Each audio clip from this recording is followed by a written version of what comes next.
So in this video, we're going to be discussing Isaac Paredes from the Houston Astros because Alex Bregman, unless you live on Iraq, you know that he went to the Chicago Cubs, and that leaves the Red Sox without a third baseman. Now, they have said that if they go into the start of the season with Marcelo Meyer, they'd be okay with that, but that doesn't make much sense because you can just play Meyer as second, get a third baseman via trade market. You've got the prospects, specifically pitching, to be able to do so. Story at short. And then first base, of course, is going to be Contreras. Tristan Casas probably will start the season in the minors if I had to guess, but he's still going to have a shot to impact the team. We know when he's healthy, he can hit for a ton of power. So I still have faith in Casas. But in terms of Paredes, who this video is about, I know a lot of you guys were kind of asking me about his game. So he actually came over to the Astros in the Kyle Tucker trade, and he played very well for them. He got hurt, which set him back for a couple of months. He then returned as a DH.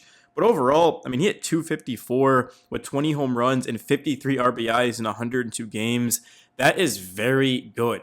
His vision is also what you like to see. He's going to see pitches. He's going to walk. He's not going to be too aggressive at the plate.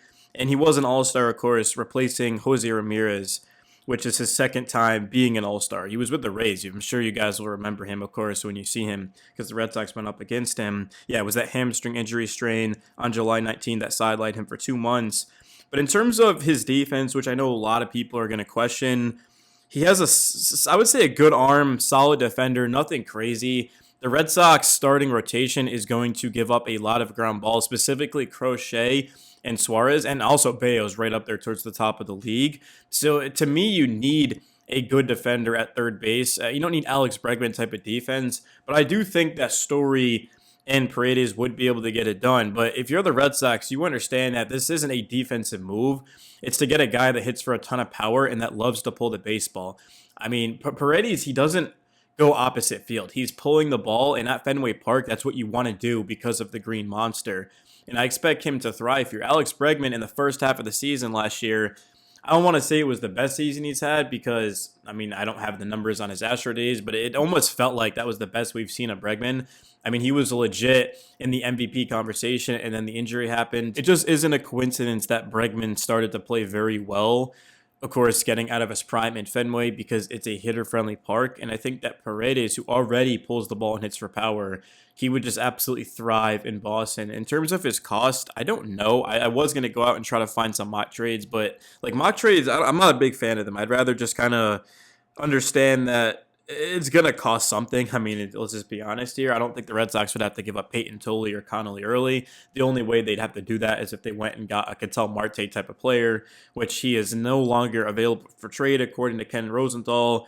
There's also been talks about potentially going and getting, I think it was Nico Horner, right? Yeah, from the Chicago Cubs, but that is seen as unlikely as well, according to Rosenthal, which leaves Paredes. And the Red Sox are currently discussing a trade with the Astros. We don't know if it's specifically for Paredes, but I find it very hard to believe that he hasn't come up. I'm sure there's other infielders that the Red Sox are talking to, but he makes the most amount of sense here, given that the Red Sox do need a third baseman. And I like what this team currently is doing. I mean, I know Red Sox fans are mad that it took the team all the way until this point, months into free agency to be able to go and get someone. And of course, they got Ranger Suarez. But like Bo Bichette went for a ridiculous price. Kyle Schwarber went for a lot, and he was never leaving Philly. And Pete Alonso, I mean, the Red Sox gave him a competitive offer. They just unfortunately got outbid by the Baltimore Orioles. So the Red Sox, they realized that they lost Bregman. They had to kind of do something. So they give the money to Suarez, and now they've got Crochet, a legit number 2, Bayo, Oviedo, early Tolley, Sonny Gray. I mean, the Red Sox have a crazy good starting rotation and then some. It also gives them the flexibility to package a Durant, for example, and maybe a Peyton Tolley to go get a big-time player. I have no idea what they're going to do. The Red Sox could honestly trade Bayo with someone as well. Like I don't think they trade Bayo and Tolley, but maybe Durant and Bayo. Again, like the Red Sox have so much leverage here for teams that just need a starting pitcher or teams that need an outfielder like a Jarren Durant. And they're playing it the smart way of just kind of waiting for the offer and the price to be right versus to just get aggressive and overpay. Because it's very rare that, I'm not going to say it's rare that that works out because I'd be BSing you guys. Like the Dodgers that do that and they continue to win. But like for the teams besides the Dodgers, they don't just pay players and then all of a sudden it's like, okay, World Series. Like the Mets have spent a ton of money and they didn't even make the playoffs last year. So like I like what the Red Sox are doing. They've got an elite farm system. Last season, if Roman Anthony hadn't gotten hurt, in my biased opinion, they would have beaten the Yankees even without Roman. Duran makes that catch. I mean, who knows, right? I know Duran's dad is a fan of the page, and I love Jaron Duran, and I'm not gonna say it was his fault because at the end of the day, like there's guys that could have done things differently. It wasn't just Durant. So the Red Sox have got to be better, and they understand that. But it starts with Craig Breslow in the front office. They have to give this team a realistic chance. And they just simply didn't. Like at the trade deadline, the Red Sox, they got Dustin May and the lefty from the Cardinals, Steven Matz. I just looked it up. I don't know how I forgot about that, man. But obviously, the Dustin May trade was a disaster. He didn't even make the Red Sox postseason roster. He was hurt, albeit, but even if he had been fully healthy, he wouldn't have made it. Dustin May was garbage for the Red Sox, and they just felt like they could change him. And that's not how you should be making trades. You should be going and getting guys that are already good that can legit help you win. And that is what a Wilson Contreras and a Sonny Gray do. That's what a Ranger Suarez does. Now you want to go and get Paredes. That would be absolutely phenomenal for the Red Sox. That's a winning type of trade. And they still, of course, would have Christian Campbell and Marcelo Meyer. The Red Sox also have a very good, one of the better shortstop prospects in baseball. So this team is absolutely loaded. And you don't want to dig too deep into the farm. Even the Red Sox have a good farm. One big time trade, and that's just completely gone. And now it becomes towards like the back end of the league. So that's why it just makes sense to go and get Paredes, because you don't have to trade what you would for a Ketel Marte. And yeah, Marte is Ketel Marte, but the Red Sox, in my opinion, I don't think they need that.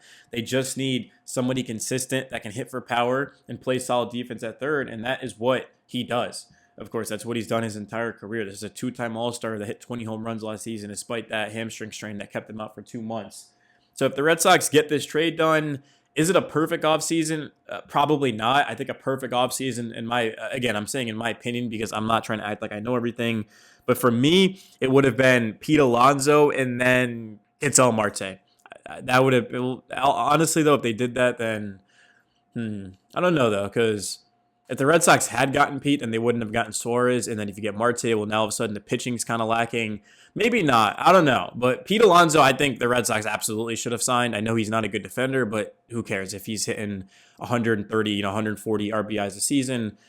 What the Red Sox have done, honestly, it seems it's kind of like just creeping up towards being good enough. I'm not thrilled. I'm not disappointed. I mean, they have gotten Oviedo, Suarez, Sonny Gray, and Schreier. It's actually been like pretty solid.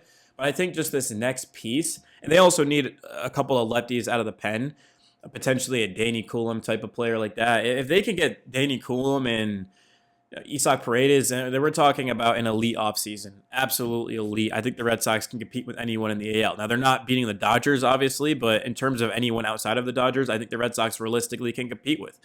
The Blue Jays, the Yankees, I mean, it's going to be tough, but I think the Red Sox actually are getting close to being able to compete with those teams. I mean, this is a much better one than last year. I mean, you have Brian Bayo pitching Game 2 in the wild card. Now you've got Ranger Suarez, one of the best postseason, pitchers of all time, followed by Sonny Gray and Brian Bayo and Oviedo. They still have Connolly Early and Peyton Tolley, and they got Cutter Crawford and Tanner Houck. I don't know if he's even going to pitch, but that's just at the top of my head. The Red Sox have a lot of pitching.